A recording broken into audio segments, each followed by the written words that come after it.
Professeur Max. Possession, envoûtement. Le diable existe-t-il vraiment ? De Jeanne d'Arc au monstre du Loch Ness, quelle est la part de réalité dans le mythe ?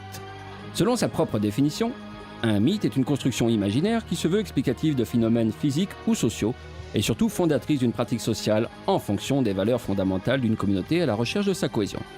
C'est donc par nature un concept très subjectif. Ça tombe bien, la science est là pour démystifier. Une personne chute brutalement sans raison, perd conscience. Pourtant, ses yeux restent ouverts avec un regard fixe. Elle ne réagit plus. Puis, ses bras et ses jambes sont pris de convulsions. Sa respiration devient bruyante. Soudain, elle devient effrayée sans raison apparente, jusqu'à paniquer et finit par se mettre en colère. Et là, vous pensez à une possession par un esprit démoniaque. Et vous avez raison, car en l'an de grâce 1018, c'était mot pour mot la définition de l'envoûtement par le diable selon l'Église catholique, apostolique et romaine. Sauf qu'en 2018, c'est mot pour mot la définition de la crise d'épilepsie selon la caisse primaire d'assurance maladie. L'épilepsie est une maladie neurologique qui se traduit par une activité électrique anormale du cerveau. Elle se caractérise par une augmentation soudaine de l'activité électrique cérébrale donc, ce qui entraîne une perturbation temporaire de la communication entre les neurones. Ah bah merci la science de nous avoir éclairés sur ce coup-là. Ayons une pensée pour tous les malades épileptiques qui au cours des siècles sont passés pour des possédés. Non mais vous vous rendez compte ? Grand maître, regardez Jonas, il tremble, il est à terre, il hurle. Ça tend la bite. Il vaut mieux... Non, pas John Moe, il vaut mieux le brûler. Pendant qu'on y est. Enfoncer un pieu dans son cœur avec des gousses d'ail, c'est plus prudent. Je dois vous avouer que j'ai moi-même vécu plusieurs fois une expérience troublante autour de mes 20 ans. Alors que je me trouvais dans mon lit, soudain, je me suis mis à léviter. Oh bah qu'est-ce qui m'arrive encore ? Je me sentais flotter littéralement dans les airs, c'est très sérieux. J'étais comme tiré de mon lit par une force extérieure. J'avais beau ne pas croire au diable, ça fait quand même bizarre. C'était pas ta mère, la force extérieure ? Pas du tout. Il y a une explication rationnelle. Ah bah j'aime mieux ça. La sensation de lévitation est une des nombreuses variantes de la paralysie du sommeil, telles les cauchemars, la sensation de tomber, la sensation d'une présence, etc. La paralysie du sommeil fut identifiée dans la classification internationale des troubles du sommeil, qui a été élaborée par l'American Academy of Sleep Medicine. Elle s'explique par des intrusions du sommeil paradoxal qui provoquent l'absence de tonus musculaire lors des transitions entre veille et sommeil. En clair, le cerveau est éveillé dans un corps endormi. Il n'y a donc pas de démon qui vous attaque la nuit, sauf des racailles en cas de homejacking, naturellement. Oui. Si le mythe de Dieu et du diable ont longtemps permis d'expliquer facilement l'inexplicable, certains mythes sont voulus pour servir des intérêts géopolitiques. Intéressons-nous au mythe de Jeanne d'Arc. Un mythe bien de chez nous. Nous sommes donc en plein milieu de la guerre de 100 ans. Les Anglais occupent la moitié du pays et rien ne semble les arrêter. Les rustres Anglais du Moyen-Âge, qui n'ont encore rien inventé en matière de musique, littérature et cinéma. La perfide Albion. À ce moment-là, une jeune et pauvre adolescente complètement analphabète de 17 ans débarqua de sa Lorraine natale.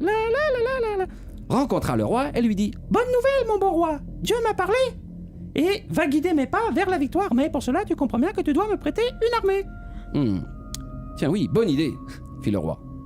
Cette histoire est abracadabrantesque, a priori. Ok, l'histoire a été romancée. Mais remettons-nous dans le contexte. Il y a 590 ans, Orléans est assiégée, sa population bigote, soumise et ignare, est tous les jours attaquée. Elle souffre, la famine menace. Et voilà que Jeanne, la messagère de Dieu, arrive avec son armée que notre bon roi lui a confiée. Orléans assiégé, Orléans martyrisé, mais Orléans libéré. Il est prouvé de nos jours que la joie est une des 6 émotions primaires qui provoquent une décharge d'adrénaline via des glandes situées au-dessus des reins.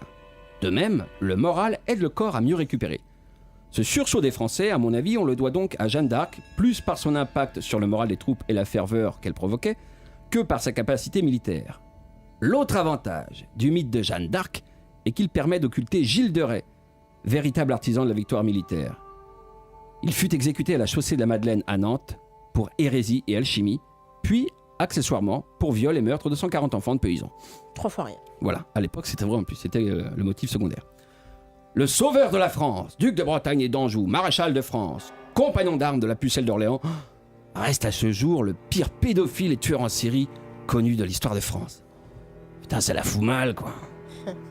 Il est vrai que le profil de Gilles de Rais tranche furieusement avec l'image de pureté de Jeanne d'Arc. Le comble, c'est que sa mort donne vie à une légende bien nantaise, totalement irrationnelle. Pendant 400 ans, les Nantaises vinrent en pèlerinage sur son lieu d'exécution dans l'espoir d'être fertiles et d'avoir des enfants.